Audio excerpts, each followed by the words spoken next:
ઓમ શાંતિ. આપણે પેલા ઓમ શાંતિ. પરમપિતા પરમાત્માના પ્યારા નવીનભાઈ, મહિપતભાઈ, તેજલબેન અને વિશેષ આજે સભાની અંદર બેઠેલા ભગવાનના બગીચાના પ્યારા પ્યારા ફૂલો, ભારતના ભાવિ કર્ણધાર, આપણે તો બહુ ભાગ્યશાળી છે કે આપણો જન્મ કઈ થયો છે? ભારતની અંદર. આપણે ભારતવાસી કહેવાઈએ. ભારત માતા કી જય બોલીએ છીએ ને, તો ભારત માતા કી જય કેમ? એટલે ભારત ભૂમિ એ પરમપિતા પરમાત્માની અવતરણ ભૂમિ છે. ગીતાની અંદર કહ્યું યદા યદા હિ ધર્મસ્ય. ગીતાનો બીજો શ્લોક છે, હું આવું છું, સાધારણ વૃદ્ધતાની અંદર પ્રવેશ કરું છું, બહારના લોકો મને ઓળખી શકતા નથી.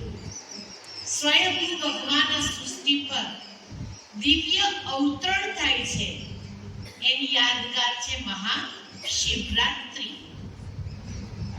શિવરાત્રિનું પાવન પર્વ આપણા હૃદયની અંદર ભક્તિથી, શક્તિથી ભરપૂર કરનારું પર્વ છે. શિવરાત્રિનું પાવન પર્વ આપણા જીવનની અંદર એનું વિકારોનું અંધારું, વાસનાનું અંધારું, વ્યસનનું અંધારું દૂર કરી આપણી અંદર પ્રકાશ પાથરવાનું પર્વ છે. આપણે બધા સ્ટુડન્ટ છે, નાના નાના ભૂલકાઓ છે. આ શિવરાત્રિના પાવન પર્વે તમને એક વાર્તા સંભળાઈશ.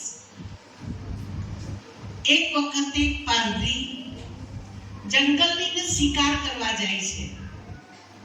શિકાર કરતા કરતા સાંજ પડી જાય છે, એટલે જેવું તીર કામનું ખેંચે છે તો સામે જે મૃગલું હતું એની વાચા થઈ કે ભાઈ તું મને માર, પણ પહેલા મારા બાળકોને શું કરવું? મળી આવું. એ નાનકડું મૃગ બાળકોને મળવા માટે જાય છે.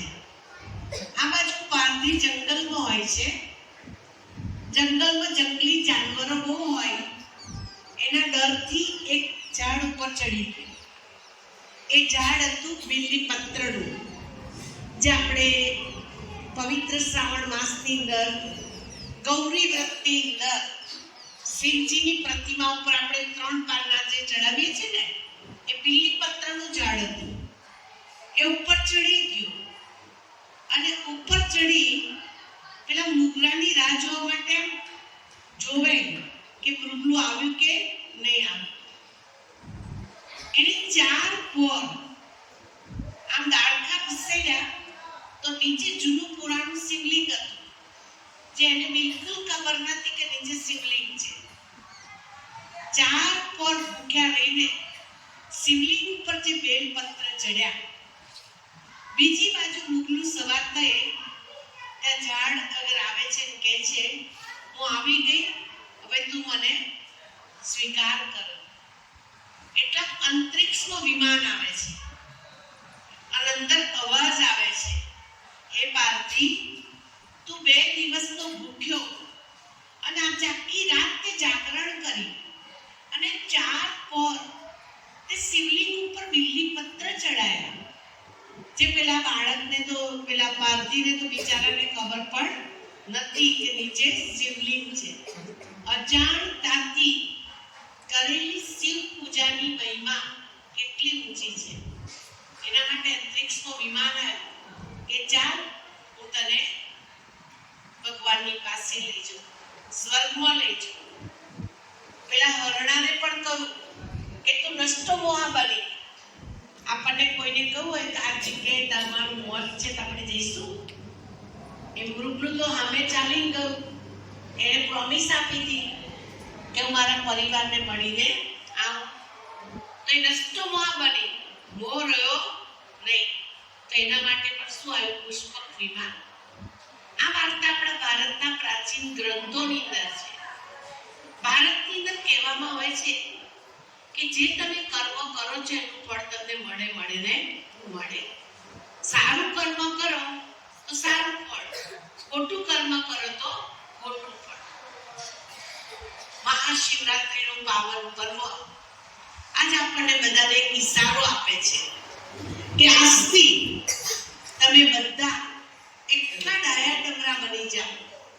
તમારા માટે પાલના કરવા માટે મહિપતભાઈ કેટલી મહેનત કરે છે કે નહીં કરતા? સૌથી વધારે મહેનત તમારા મા બાપ કરતા જો કરતા હોય ને તો મહિપતભાઈ કરે છે. મહિપતભાઈને જોરદાર તાળીથી આપો.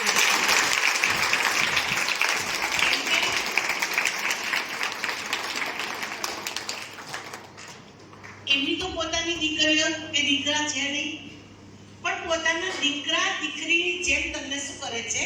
સાચવે છે. આ સંકુલની અંદર, આ હોસ્ટેલની અંદર આપ સૌ રહો છો તો મહાશિવરાત્રીના પાવન પર્વે આપણે 5 પ્રતિજ્ઞાઓ કરીશું કે જે પ્રતિજ્ઞા આપણા માટે બહુ જરૂરી છે. કેમ કે ભગવાનને પ્રતિજ્ઞા જોઈએ છે. કેમ કે આપણે જે વ્રત કરીએ, ઉપવાસ કરીએ તો આપણે કઈ ન કઈ બોલીએ છીએ, ઓમ નમઃ શિવાય, લક્ષ્મી નારાયણ, પછી પાણી પીએ છીએ.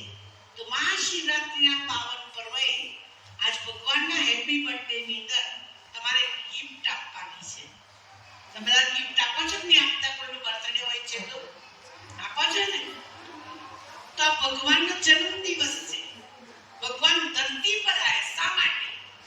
માનવનું કલ્યાણ માટે. તમારા સંકુલનું નામ શું છે? શિક્ષણ એ જ કલ્યાણ લખેલું છે ને? તો તમે જે સંકુલમાં રહો છો તો તમે કલ્યાણકારી પરમાત્માના બાળકો છો. અહીં તો બધા બેઠા છે. શરીરના પિતા બધાના અલગ છે, પણ આત્માના પિતા એક છે કે અલગ છે? એક જ છે. રામ કો, રહીમ કો, અલ્લાહ કો, ગોડ કો, ઈશ્વર કો, અંતે ભગવાન બધાનો એક છે. અને એક છે તો કોણ છે? શ્રી રામ લંકાની અંદર પ્રવેશ કરતા પહેલા પૂજા કોની કરી? રામેશ્વરમ. શિવની પૂજા કરી. કૃષ્ણએ પૂજા કરી જેની યાદગાર છે ગોપેશ્વરમ. જાપાનની અંદર બૌદ્ધિ ભાઈઓ સ્ટેન્ડ ઉપર શિવલિંગ આકારનું પત્થર રાખે, એનું ધ્યાન ધરે. કોની યાદગાર છે? પરમાત્મા શિવની યાદગાર છે. મક્કા અને મદીનાની અંદર જનાર મુસ્લિમ ભાઈઓને તમે પૂછો કે તમારા કાબાના પવિત્ર પત્થરનો આકાર કેવો છે? તો લિંગ આકારનો છે. ચારો ધામની યાત્રા ઉપર જનાર આપણા વડીલોને પૂછો કે ત્યાં મુખ્ય સ્થાન કોનું છે? શિવ પિતા પરમાત્મા. આપ સૌ કુંવારિકાઓ બધી ગૌરી વ્રતના દિવસે પૂજા કોની કરો છો? શિવજીની કરો છો. કેમ કે શિવ ભોળાનાથ છે અને ભોળાનાથ ભગવાન બધાની પર જલ્દી રાજી થઈ જાય છે. અને એટલે જ આપણા બધાનો પિતા કોણ છે? કોણ છે પિતા? કોણ છે? શિવ. આપણા બધાના બાપ કોણ છે? પરમપિતા પરમાત્મા. આપણા શરીરના પિતા અલગ છે કે જેને આપણને જન્મ આપ્યો, જે આપણા નામ પાછળ નામ લખાય કે નીરુબેન હર્ષદભાઈ પટેલ, તો હર્ષદભાઈ કોણ થયા? શરીરના પિતા. પણ આત્માના પિતા કોણ? કે જેને આપણને રંગમંચ ઉપર શ્રેષ્ઠ કર્મ કરવા માટે મોકલ્યા છે. તો આત્માના પિતા પરમપિતા પરમાત્મા છે, જે વર્તમાન સમય સૃષ્ટિ પર અવતરી થઈ ચૂક્યા છે. એમણે અમને સંદેશ આપ્યો કે તમે એક આત્માઓને સંદેશ આપો કે તમે સાધારણ નથી, પણ પરમ કૃપાળુ પરમપિતા પરમાત્માની સર્વશક્તિમાન ભગવાનની સંતાન છો, ભાગ્ય વિધાતા ભગવાનના બાળક છો. એ સંદેશ આપો, એ ઓળખાણ આપો. આ તમને ઓળખાણ આપવા માટે સ્કૂલમાં પ્રાર્થના ગાઈ છે ને, તમેવ માતા જ પિતા તમેવ, તમેવ બંધુ સખા તમેવ. એ પ્રાર્થના કોની યાદગાર છે? પરમાત્મા શિવની યાદગાર છે. તો પરમાત્મા શિવ સ્વયં આવીને કહે છે, મારી સાથે તમે સાચો સંબંધ બાંધો, મને યાદ કરો. જેમ તમે શરીરના પિતા યાદ કરો છો ને, કરો છો કે નહીં કરતા? તમે બધા હોસ્ટેલમાં રહો છો તો કોઈ વાર પિતાની યાદ આવે છે તો શું કરો છો? ફોન કરી લો, મળી લો. તો જેમ શરીરના પિતાને યાદ કરો છો એમાં કોઈ ફોટો નથી રાખતા, માળા નથી રાખતા, પણ બુદ્ધિથી શું કરીએ છીએ? આપણે યાદ કરીએ છીએ. એમ આત્માના પિતા પરમાત્માનું આપણે સ્મરણ કરવાનું છે, એનું ધ્યાન ધરવાનું છે. જેટલું પિતા પરમાત્માનું ધ્યાન ધરીશું એટલું ભગવાન આપણું હર પલ હર ઘડી ધ્યાન રાખશે. પણ ક્યારે? એનું ધ્યાન ધરીશું ત્યારે.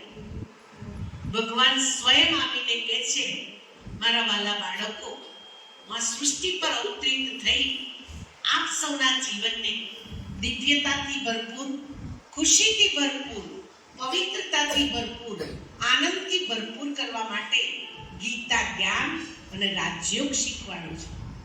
સૌથી ઊંચામાં ઊંચું જ્ઞાન છે ગીતા જ્ઞાન છે. બધા શાસ્ત્રોમાં શ્રેષ્ઠ શાસ્ત્ર હોય તો ગીતા છે. અને ગીતા દ્વારા એ આદિ સનાતન દેવી દેવતા ધર્મની શું થઈ? સ્થાપના થઈ. નર એવું કાર્ય કરે નારાયણ બને, નાની એવી કરણી કરે શ્રી લક્ષ્મી બને.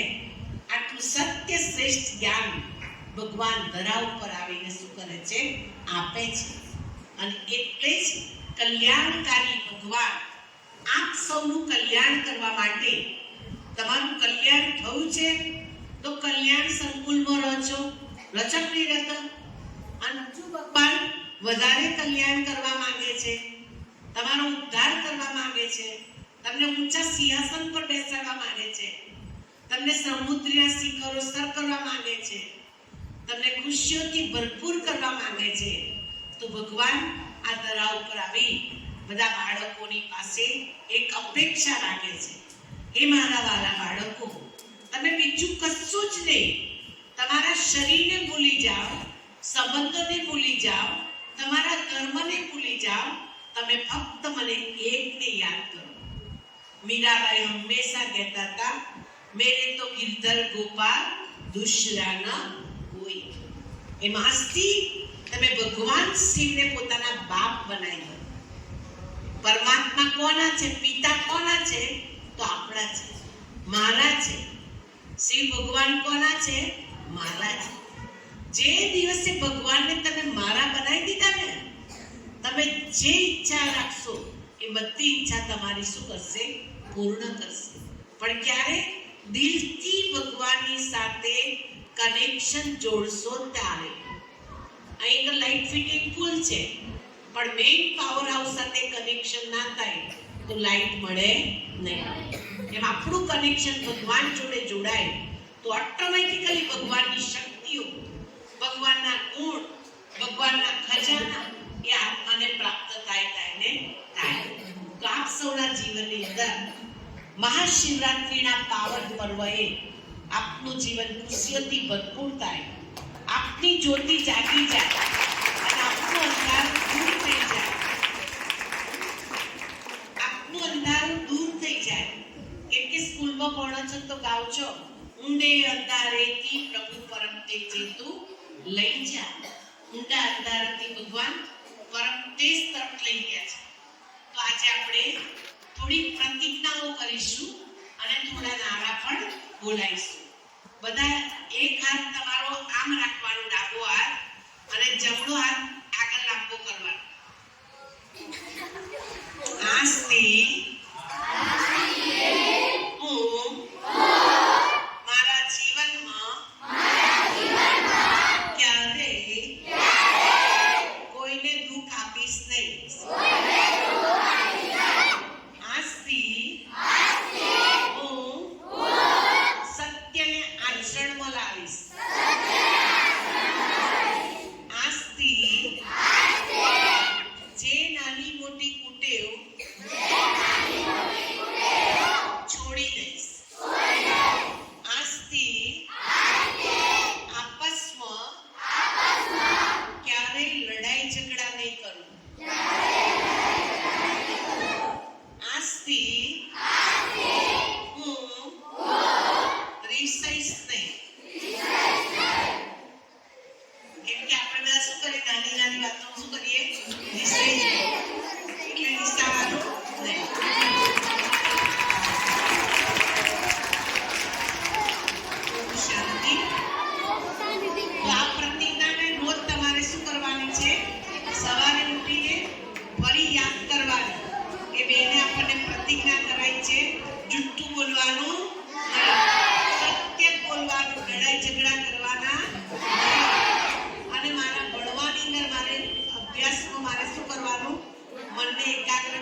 સાંભળી એ બદલ વૈપતભાઈનો આભાર. આપ સૌ બાળકોનો પણ ખૂબ ખૂબ આભાર. હવે અમારા નવીનભાઈ તમને શું કરશે? નારા બોલાવશે. जागो जागो भारत में कल्याणकारी कौन? कल्याणकारी कौन? सर्वदा सद्गति दाता कौन? सर्वदा सद्गति दाता कौन? भक्तों की रक्षा करने वाला कौन? भक्तों की रक्षा करने वाला कौन? देवों ना देव कौन? देवों ना देव कौन?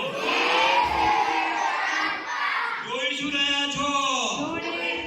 જોઈ શું રહ્યા છો? अभी नहीं तो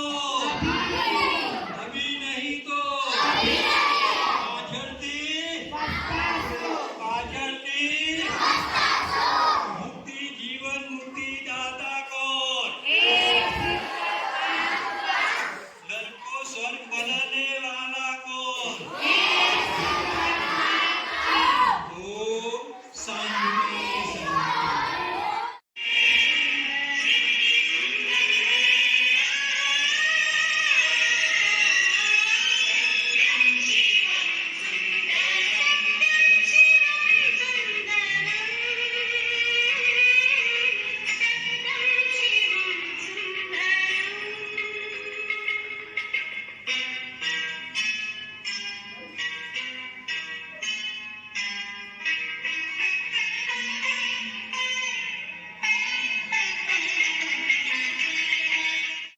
ઓલ ધી બેસ્ટ લક.